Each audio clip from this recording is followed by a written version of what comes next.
The wait is over. Jimmy Johnson is back, and Hendrick Motorsports crosses a colossal milestone. Stay with us, everyone. NASCAR Victory Lane, driven by Good Sam Roadside Assistance, starts right now. All the things you've heard about this joint, they are true. No room for error at Darlington. The 11th race of the season, a real tipping point. This place will reach out and grab you.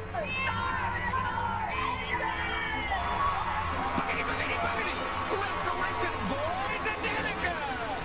Biffle continues to lead. Jimmy Johnson has won an interesting groove.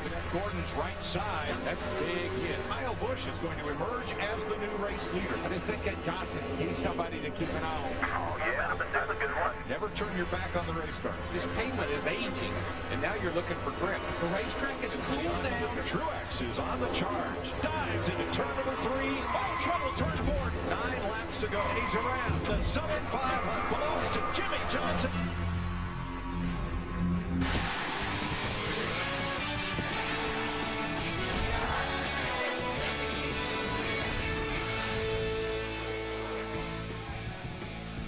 On Mother's Day weekend, the patriarch of Hendrick Motorsports won on the granddaddy of all racetracks. Welcome, everyone, to NASCAR Victory Lane, driven by Good Sam Roadside Assistance. A near-capacity crowd here at Darlington saw a very huge part of motorsports history today as Jimmy Johnson gets the win and Hendrick Motorsports finally gets that 200th victory. Hello, everybody. I'm John Roberts. So glad you could be with us this evening alongside of Kyle Petty and Kenny Wallace. And, guys, it is finally here. It was a long time coming for Rick Hendrick, but Jimmy Johnson was the driver that has the honor of giving them that milestone. Well, it's surprising to me what a big deal this was for Rick Hendrick. 200 wins. But we will talk more about that later as the show goes on. But drama, capital D-R-A-M-A, drama was incredible. We had a fight, almost break out between Kurt Busch and one of Ryan Newman's crew members. We had a fight to the finish. Kyle, it was a great race. Yeah, and it's like we talked on trackside this morning. This is a traditional place in history, and history was made here with Jimmy Johnson and Rick Hendrick. We saw so much of the first part of the race with no cautions. These guys were caution-free. We see a different type racing here where the leader will pull over and let the second-place guy go by when he catches him because they respect each other and they respect this racetrack and what it can do to them. Well, NASCAR racing since 1950 here at Darlington, but tonight a huge bit of history was made for Jimmy Johnson and Hendrick Motorsports. Let's take a quick look at some of the highlights. And Jimmy Johnson had a 16-race winless streak. For a lot of people, that wouldn't be a long time. For Jimmy Johnson, it was. As Jimmy Johnson takes the low line around this racetrack, that is somewhat unusual, and here he passes Marcus Ambrose. This is one of the first times I've ever seen anybody go that low, Kyle, at this racetrack. And it's just one of those things where the groove is very narrow. You see right here where it's incredibly narrow. Jimmy just found grip on the bottom of the racetrack. He moved down there, and he could make time. One of the few guys that could. You are a ton nicer than I am. So Jimmy Johnson had trouble getting around lap traffic, but that was about the only bit of trouble Jimmy Johnson had. He went on to lead the most laps, and here towards the end of the race, Martin Truex Jr., one of the leaders, comes in. Johnson stays out. Well, this is what this race was all about. Now watch Jimmy Johnson save fuel. Watch his right hand. Shut the motor off. Turn the motor back on. This is saving approximately a couple quarts of gas. And that was enough to get him through what turned out to be a green-white checker to Kyle Busch, and would not give up the position. Hey, if anybody thinks these guys don't fight every lap towards the end, you got to watch this. No, and this is great racing. You know, Kyle gets position and then goes under him, and it's a crossover. Here's an accident late in the race. You see the 22. Yeah, I don't think AJ really gave Jamie enough room right there at this point in the race. But late in the race here, you don't want to give anybody an inch. We're gonna have to go with it. Our bed's made. So we'll just keep saving. If we get out too far in this thing, we're just going to have to back pace off a little bit, okay? Yep, 10-4. So the bet was made, but there comes Jimmy Johnson as he makes the pass on Kyle Busch. And once he set sail, there was no catching him. And this is a bold move. Whenever you can pass Kyle Busch for the lead, you've done your homework. Jimmy Johnson's car was awesome. He drove great. Now, this was incredible here, Kyle. He kept chasing this car all night. Yeah, the 51 car, Kurt Busch drove the wheels off this thing. I mean, he kept it in the top 10. Here, he got down in the corner. The thing got loose. I don't know if he cut a tire, gets up, and I think Eric gets in the back of the 39 car and sends him into the wall. Just close quarters racing right there. It was a huge restart for Jimmy Johnson and a huge victory for Hendrick Motorsports as he managed to pull away from Tony Stewart on the green-white checker finish. This is the checker, and this is 200 wins for that man right there. Rick Hendrick gets his 200th in Sprint Cup competition. They were stuck on 199 for a long time, but boy, this one is sweet. A hug from Chad Knaus, the crew chief. 5 championships for this team, but now they were the ones that got to get that win number 200. Now, all 4 of those drivers in that stable definitely wanted to be the one, but it seems a little bit fitting that it's Jimmy Johnson because of his recent success. Yeah, for me, the fitting part would have been Jeff Gordon to get that 200th win, because I think Jeff is the guy who built the house of Hendrick when you really look back on it. But what Jimmy's done over the last 5 or 6 years, 5 championships. I mean, he's what, 8th or 9th on the all-time list now. I think he passed Rusty tonight. When you look at it, it is only fitting that he gets that 200th win. All right, so Ryan Newman's team and Kurt Busch's team had a post-race altercation. Bob Dillner is now standing by with the crew chief. There you see one of the gas man for the number 39 team, and he was going after the pit box first of all. Now he goes after the driver in Kurt Busch and tempers flare after that. And now let's go to Wendy Venturini. Bob Dillner. Actually, over here, Johnny, I have the crew chief for Ryan Newman, Tony Gibson. That's Andy Rieger. He's the gas man for the 39 team, being called to the hauler. First of all, before the incident, we saw Kurt Busch and the 39 of Ryan Newman get together on pit road. What precipitated that? I don't know. I think Kurt spun on the backstretch there, and we were trying to check up, and the 43 got in the back of us, but he didn't mean to. There was nowhere to go. We spun, hit the wall, and we come down pit road to fix our stuff, and he was fixing his, and we got our stuff done and pulled out of the pit box, and then Kurt ripped through ours on the chip, and you know, car kind of swung around into our guys. Nobody got hit, but it was really close. I mean, I don't know how anybody didn't get hit and run over. The official was really close to getting hit, so it scared everybody. And when you get scared, your emotions run high. It's tough enough on pit road, you know, we sat down with NASCAR. You know, everybody's calmed down. Everybody's got their act together, and NASCAR will handle it. And we put our trust in them. They'll do the right thing. They'll get it handled, and we'll go from there. A lot of emotion after the race here. We'll have much more on this situation later on in the show. Wendy Venturini. Well, while there's drama back there, Bob, it's awfully dramatic right here on pit road. All of the Hendrick crew members, drivers, and Mr. H have made their way down pit road for a group photo. You know those 200 win hats we've been talking about that have been carried around all the haulers? Well, guess what, folks? Here we are, out of the box, Johnny. You see, we have all the Hendrick drivers out front. Dale Jr., Jeff Gordon's already dressed into his street clothes. Mr. H, who's fast arrival from a wedding, Jimmy Johnson and Casey Kane. And if we spin around and show all this media that has gathered behind us, it is quite the parade down here, this 200th win, and how huge it is, Johnny, for Hendrick Motorsports. Man, Wendy, when you think about that kind of numbers, of course it is huge, and we'll have much more on this as NASCAR Victory Lane rolls on. But here's what's still to come on Victory Lane from Darlington. The Joe Gibbs Racing Group, well, they did very well tonight. We'll tell you exactly where they finished up, and it was a good day for Joe Gibbs Racing. Tony Stewart came very close, but it might have been some mechanical trouble for Tony that prevented him from getting the win, but he was definitely a man on the mission as well. And, of course, it's Jimmy Johnson who gets win number 200 for Hendrick Motorsports. We will continue to follow this story when NASCAR Victory Lane comes back. NASCAR Victory Lane is driven by Good Sam Roadside Assistance. If it's not Good Sam, it's not good enough. Call or click today. Brought to you in part by Honda Generators, the power of choice. And by Ortho Weed Be Gone Max Lawn Weed Killer. Defend what's yours. Welcome back, everybody. Hendrick Motorsports wasn't even called that when it started. Back in 1984, it was known as All-Star Motorsports. They had 5 full-time employees and leased a 5,000-square-foot race shop. 1 year later, Rick Hendrick renamed it Hendrick Motorsports, and over the last 27-plus years, it has become one of the powerhouse organizations in all of motorsports. Achieving 200 wins in NASCAR isn't just a collection of victories and championships. It is a statement about the power of forging relationships and the strength of teamwork.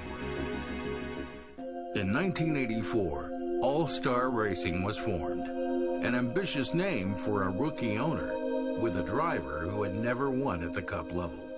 We had this conversation, and he said, I don't have a sponsor. This would be all out of my pocket, but I want to start this team, and, so I can't really guarantee that we're going to race the whole season. Well, it took about 8 races, and we won Martinsville. That was the start of Hendrick Motorsports. Of course, as soon as we won that first one, it just got better. You are with Jeff Bodine as he wins the 1986 Daytona 500. In 1986, the operation, with a new name, Hendrick Motorsports, added a second car.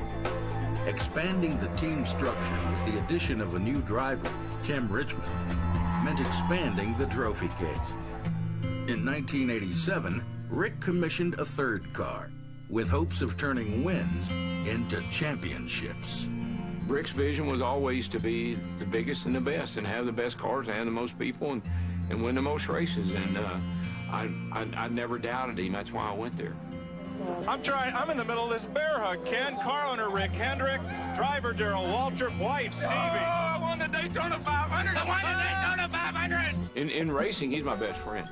He taught me so much. He's someone that you can lean on. Into the early 1990s, Hendrick Motorsports accumulated 31 victories, but had yet to translate that into a championship. By 1993, Rick shifted his strategy to include youth, not just experience. I felt like I was just a kid straight out of high school, which I almost was, and went to meet Rick Hendrick. Jeff Gordon is in fact going to be the 1995 Winston Cup champion. To complement Gordon's youth, veteran Terry Labonte was adopted into the Hendrick family in 1994.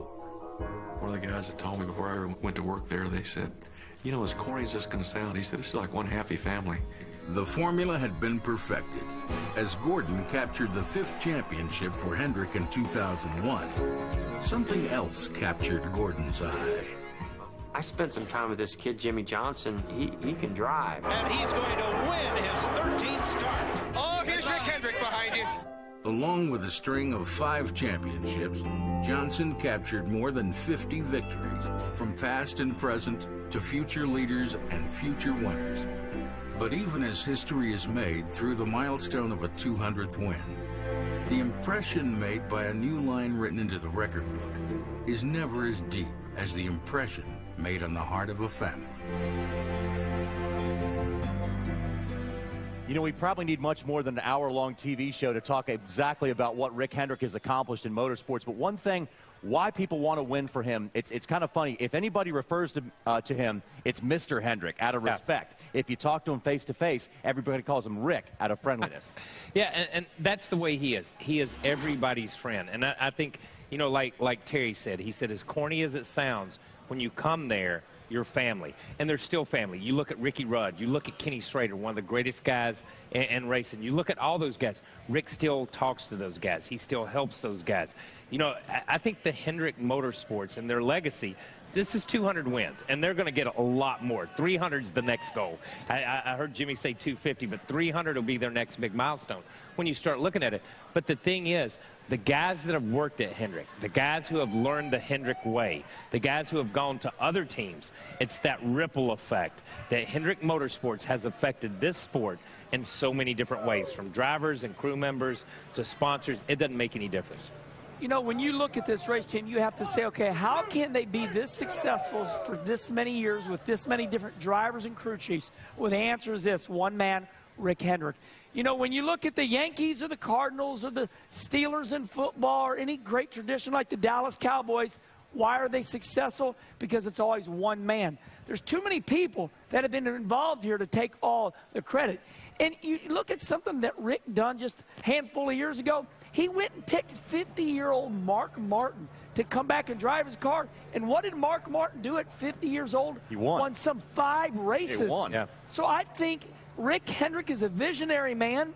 And even, Roger Penske said, I need one of those H pendants. It stands for Hendrick because it seems like all you do, Rick, is win. That's coming from Roger Penske. Yeah, and Rick has said for so many years, he said you don't win races with pieces and parts, you win them with good people. And here are some of the people that gave him those milestone victories. Jeffrey Bodine got him his first win in Martinsville. That was back in 1984. The 50th win was Jeff Gordon here at Darlington in 96. Then Jeff also got the century mark for Rick. And then Jimmy Johnson won the 150th one for Rick at Vegas in 07.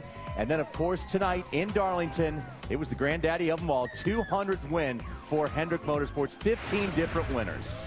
Coming up on NASCAR Victory Lane, we still have much more to come. Also, we'll check in with Joe Gibbs Racing, another one of the powerhouse organizations, as they have a top 10 finish all the way across the board. And we will talk to Mr. Hendrick himself to see exactly what kind of emotion he is going through after this huge milestone.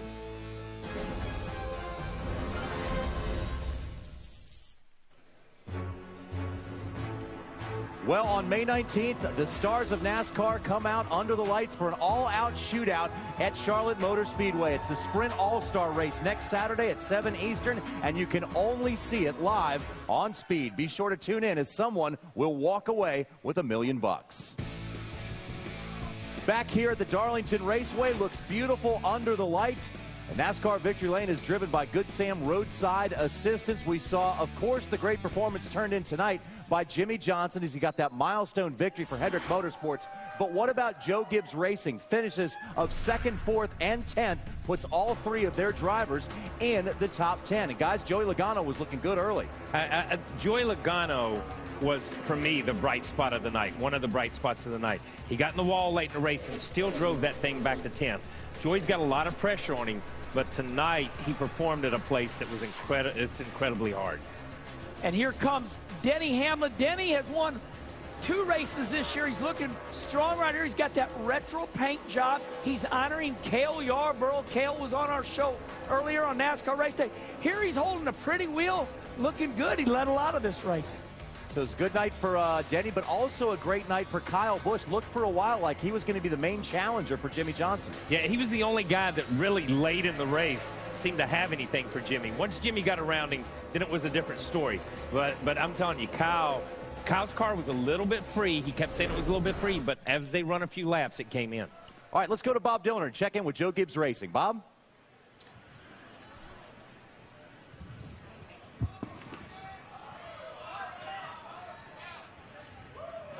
Okay, no Bob. No Bob. Well, hey, Bob, but Kyle Busch. But we're live, and you know what we're looking at is a great organization. You had the Hendrick Group win their 200th win, Jimmy Johnson winning. And Kyle, when you look at who's going to rival Hendrick Motorsports right now, it's Joe Gibbs Racing. And it has been. It's been Hendrick. It's been Joe Gibbs. I think the Roush organization is still the strongest organization right now as a whole when you look at Kurt Busch. Or, excuse me, when you look at Matt Kenseth and you look at Greg Biffle and you look at Carl. But I'm telling you, the Gibbs organization is finally getting into that rhythm. I've criticized their engine program and some of that stuff from when they went from their own engines to the TRD engines. They didn't seem to have a handle on it the first few races of the year. And the last 2 or 3 races, if we go back a couple to Richmond, they ran well at Talladega. They've run well to here. I think they've got their rhythm in, and they understand what their power is. Well, Denny Hamlin had that special paint scheme on the side of the number 11 car. Wanted the victory tonight, but still came home with a solid finish. Let's go to Bob. Denny Hamlin very close to another victory this year, but take me through that final restart, because you certainly had a dynamite one there that got you into second. Yeah, it did. It was a good start. I thought it was a bad start. We almost pulled an Elliott Sadler and got wrecked, but you know, we got sideways and got a push from behind, and I barely caught it. And while that was going on, I had some good momentum into turn 1 and got beside Tony, past Kyle, got beside Tony, and was able to use the side draft to kind of keep him loose and you know, make him have to hold his car down on the bottom. You know, we were fighting a loose handling race car most of the night. We got it tightened up, and it was really good. And then once it was good, I got it in the fence and made it tighter yet. So then we had to free it back up, and then we got too loose and just never got it back. So, you know, kind of bouncing back and forth a little bit here. And great double mint Camry, though. Guys brought an awesome car. We qualified up front. We kept ourselves up front all night long. So that was a really good race for us. Appreciate that. But, you know, there, that last restart, I just wanted to make sure I gave Smoke a little bit of room, not knowing if he was going to run out or not. So I kind of held back a little bit, about a half car length. Didn't want to wreck him if he did run out. And probably cost myself a spot to the 11. But no big deal. You know, at least it's a teammate, I guess, and at least it wasn't another spot, and, you know, we come home 3rd and 4th. Any team's dream is to finish 1, 2, 3. But check this out. Joe Gibbs Racing tonight finishes 2nd, 4th, and Joey Logano finishes 10th. Now, this was a big victory for Joey Logano finishing 10th because last night there was complete drama. Joey made a small error, got into the back of Elliott Sadler, and there was a wreck, and Joey didn't feel good about the win last night. But tonight, Kyle, he recovers, and Joe Gibbs Racing finishes 2nd, 4th, and 10th. Yeah, and a great night for Gibbs Racing. You've got to say that. You know, and like I said, I felt like Joey was the high spot of the night for that organization because I expect Kyle Busch to run for the win. I expect the 11 car of Denny Hamlin to come out. But in a place where we talk so much about it's got to be a driver. The driver's got to pick up his pace. He's got to make no mistakes. I thought Joey drove a great race. Yep, it's not the first time he's driven well at this racetrack either. He has several good finishes in the past as well. Still to come on this edition of NASCAR Victory Lane, driven by Good Sam Roadside Assistance. Little extracurricular activity between the 39 and the 51 team on pit road may end somebody up in some pretty serious hot water with NASCAR. But the hot story of the night is Rick Hendrick and his winning team winning number 200. We will talk to the winning car owner and the winning driver when we come back.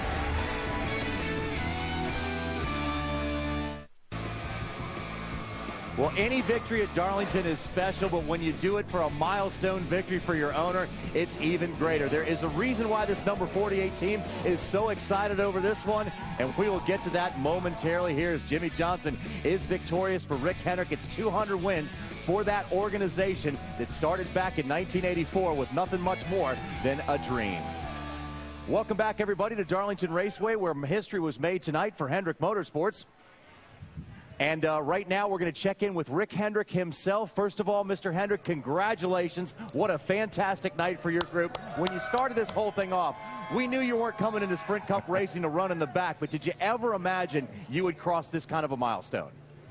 No, guys. I think back to that first year, and I was worried about what I was going to tell everybody when we closed the shop. And then we won that race in Martinsville, and then we got a little help. And you look back at all the great drivers that we've had and crew chiefs, and it's been just a phenomenal run. Although when we got to 199, I thought we weren't ever going to win another one. So I was glad to get this thing out of the way. Yeah, Rick, you got to that point, and let's go back to the very beginning of All-Star Racing. You chose Harry Hyde in the very beginning, a guy who was really almost out of the sport to some degree at that time.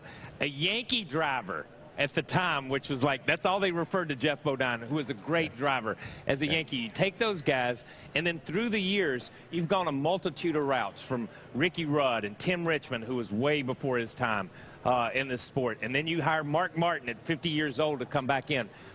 When you sit down and you look at your plan and you look at how you do it, do you just do it off personality? Do you do it off gut feeling? How have you been able to assemble guys like Chad and Jimmy and Jeff and all those guys through the years? Kyle, it's any business you're in, it's all about people. And you got to get the people to work together. And that's something that we emphasize. If you're going to work at our place, you got to share. You got to grow and work with everybody else. And been very fortunate over the years. And, I wouldn't be in the sport if it wasn't for the King, because Max Mullerman called me one day and said, how would you like to have, own a team, with Kenny Rogers and C.K. Spurlock and have Richard Petty driving, and it's going to be all-star racing. So the King was a guy that got me started. So, we owe him a whole lot, and I want to wish him a happy birthday. And but when you look back, again, Harry was smart as he could be. He gave me some really good advice on what not to do, how to handle NASCAR. That was probably one of the best things that he sat down and said, listen, this is the way NASCAR works. You just do what they tell you to do. And but Harry was very, very bright. Jeff Bodine drove the wheels off the car. And then came Tim Richmond, and nobody thought you should have a two-car team. And I would love to have seen where we would have been in championships if Tim had made it and been around. But again, I want to thank all of the fans and all the sponsors, and mainly the drivers, all the drivers and crew chiefs and everyone that's worked in our organization, because everybody kind of helped build one brick. And then, you know, tonight we wanted to dedicate this 200 win to my son and all the folks on that plane, Randy Dorton, all of them, my brother, just the guys that gave their life and made the ultimate sacrifice. But I think these guys are going to go on and win some more, and hopefully we can win a championship this year. Our cars are running good. We're just having not the kind of racing luck we'd like to have. But I'm very thankful, and I'm very appreciative of all of the folks along the way, because, you know, it's just, again, it's all about people and getting the right group together. And you know, this is a very competitive sport, but I'm glad to get to this 200. Those hats were getting old.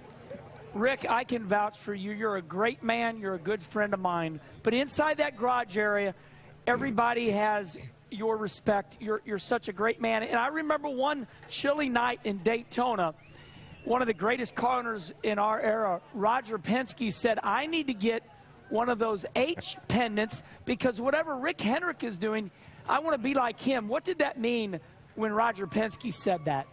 You know, Roger's a great friend of mine, and he called me before the race and was kidding me about tired of seeing me wear that hat in Victory Lane.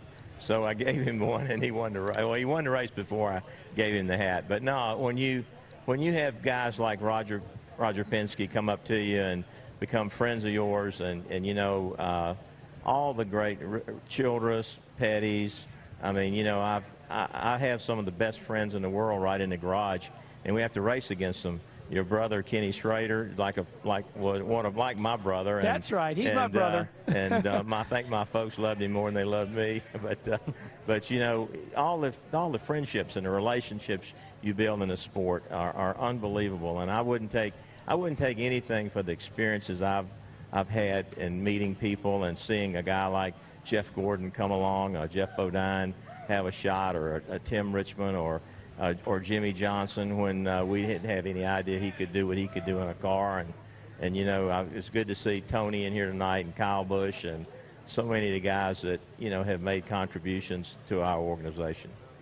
Well, Rick, congratulations once again on this incredible milestone. Keep up the good work, and we're looking forward to 250 and 300 and 350 if that has to be. Congratulations, man. I'm going fishing. Yes, good. You deserve it. Enjoy, Rick. You deserve it, and thank you for your time tonight. What a celebration those guys deserve after crossing that milestone. It was a long time coming, but let's check in with Twitterville and see what Jeff Gordon had to say. Congratulations to Rick Hendrick and the 48 team, everyone at Hendrick Motorsports for 200 wins. You know, by the way, 141 of those 200 wins were achieved by Jeff Gordon and Jimmy Johnson together. There's Dale Jr. together with Rick Hendrick, and here's what Brad Keselowski has to say. Can't imagine what it must feel like to have 200 wins in Cup. What an accomplishment for Team Hendrick and the Richard Petty owners, because Richard Petty Motorsports is the other team that has above 200 wins. When we come back, Jimmy Johnson, the man who got it done for his boss and for his team tonight, will talk to us. He's got to be awfully happy after this one.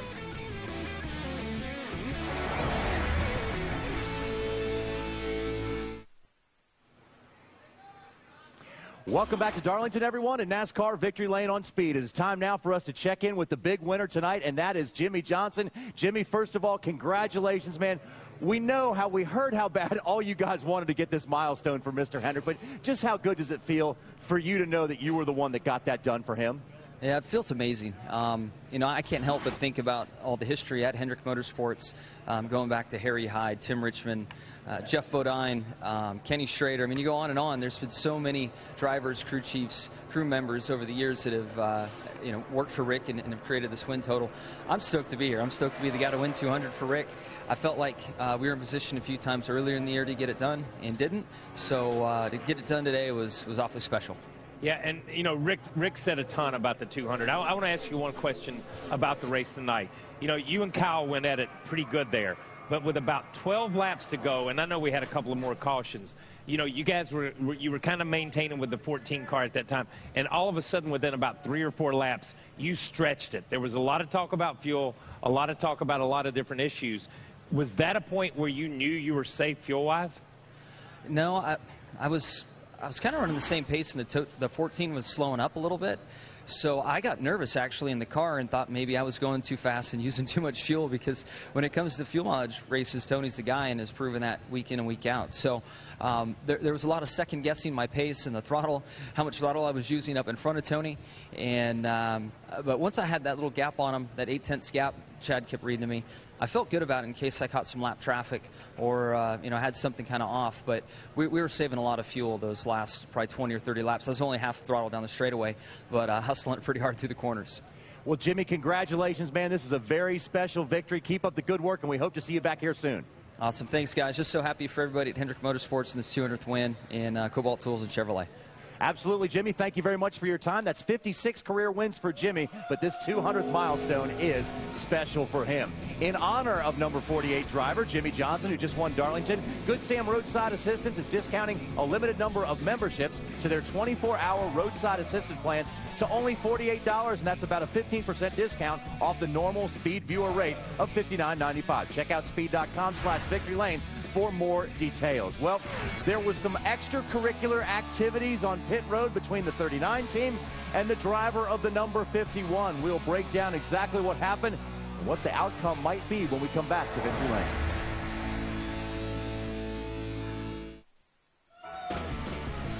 You can buy 2 front stretch tickets to the All-Star race and see country superstar Blake Shelton for just $99. And you'll see the entire race on the planet's largest HD TV. Welcome back, everyone. It is time now for our Polaris Hardest Working Pit Crew of the Night Award. And that certainly goes to these guys who did a little bit of extra work on the pit lane. It's hard to hold back a guy as big as the gas man from the number 39.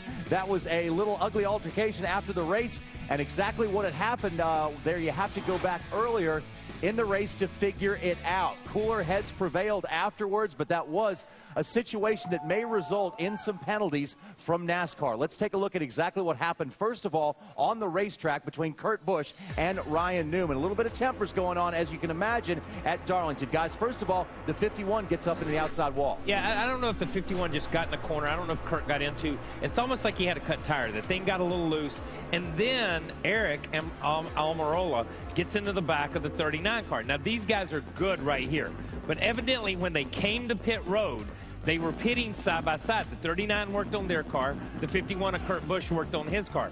39 left early, or left his pit, and when the 51 of Kurt Busch, he drove through the 39 car's pit and almost hit these guys. Now, here's where it's going to get ugly. See the big man in the Wicks uniform. He is the gas man for Ryan Newman. Now, it's going to get uglier. Watch this. That is a NASCAR official. He takes the NASCAR official down right here. Oh, my. Oh, my. The Wicks man, the big boy right there. He will Frazier most likely. is down. He's down. And I'm going to tell you what, his hard card most likely will be taken. Can you imagine if you were to put an NFL referee down? So this is going to get ugly. NASCAR is not going to take this one very lightly at all. Yeah, probably not a good idea to do that in that situation. For more, let's go to Bob Dillner. Kurt Busch just walked out of the NASCAR rig here in the garage area at Darlington. He had no comment for any of the media down here waiting to talk to him. But basically, you guys saw the tape of what happened down there. Andy Rieger still ticked off over what happened on pit road there.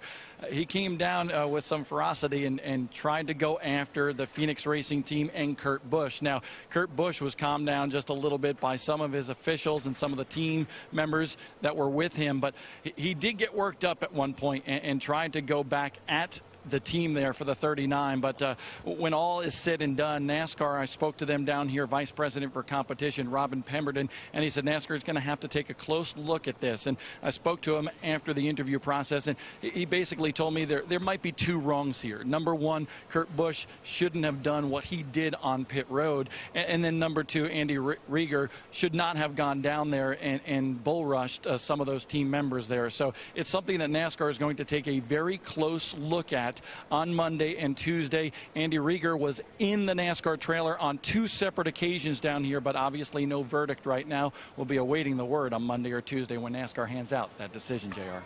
All right, Bob, thanks a lot for that update. And yeah, that's normally the way it works. NASCAR takes time to look at what happened, and then they will judge later after they look at all the facts. Well, here's the fact. Tony Stewart came back with a very respectable finish after a little bit of mechanical trouble on pit road. We'll see exactly what happened to Tony Stewart and where he finished up in a moment.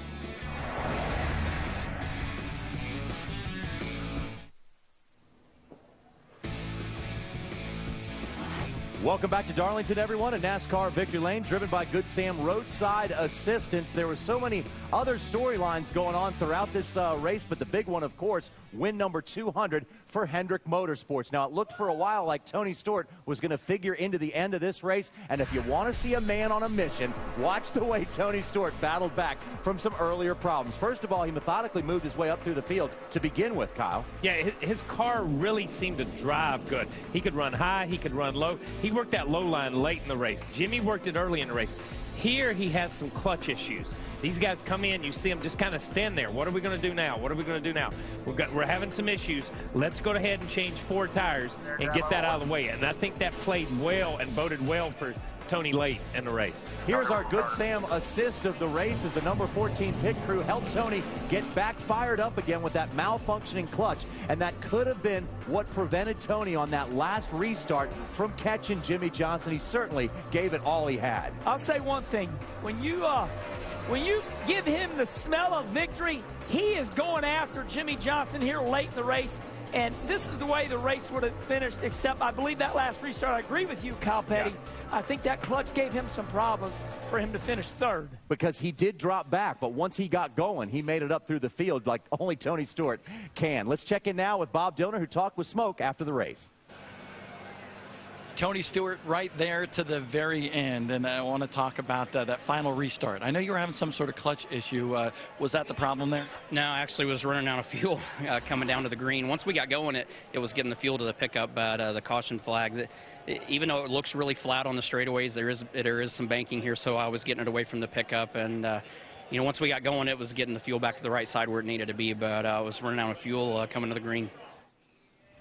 Okay, so that answers that question for us. It was a fuel pickup problem, not the clutch issue, but nonetheless, still Tony made his way up through that field. What did he start, 13th or 14th to begin with, and ended up challenging for the win? Tony's one of those guys where all you got to do is get him close to the win, and just as Kenny said, he's going to go for it. And they kept him in the race all night no matter what happened, and he had a shot at it, and that's all Tony wants. But what I really like about Tony Stewart, and as a race car driver, we all want to be like Tony. When he's coming from 13th spot up the second like he did, he's saying, okay, when I get to this guy, I'm going to go here. And he gets it done right away. Tony knows every move he's going to make as he approaches that next car. Well, folks, we've got to take a quick break here on NASCAR Victory Lane that is driven by Good Sam Roadside Assistance. When we come back, we will wrap up the day from Darlington.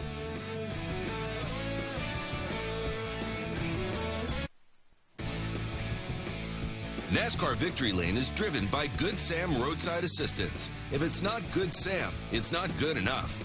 Call or click today. Brought to you in part by Honda Generators, the power of choice. And by Ortho Weed Be Gone Max Lawn Weed Killer. Defend what's yours.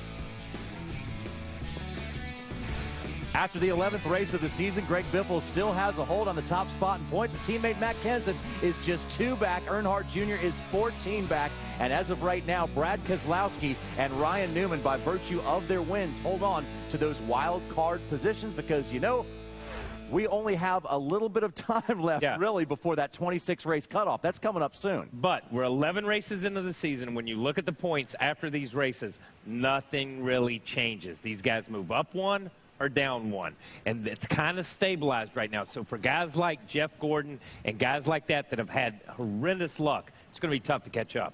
Yeah, when I look at the situation of Jeff Gordon, I'm like, is he going to be able to make it or not? I don't think he's going to make it. So I think Jeff Gordon just needs to win a race. He's not even in the picture on the points there.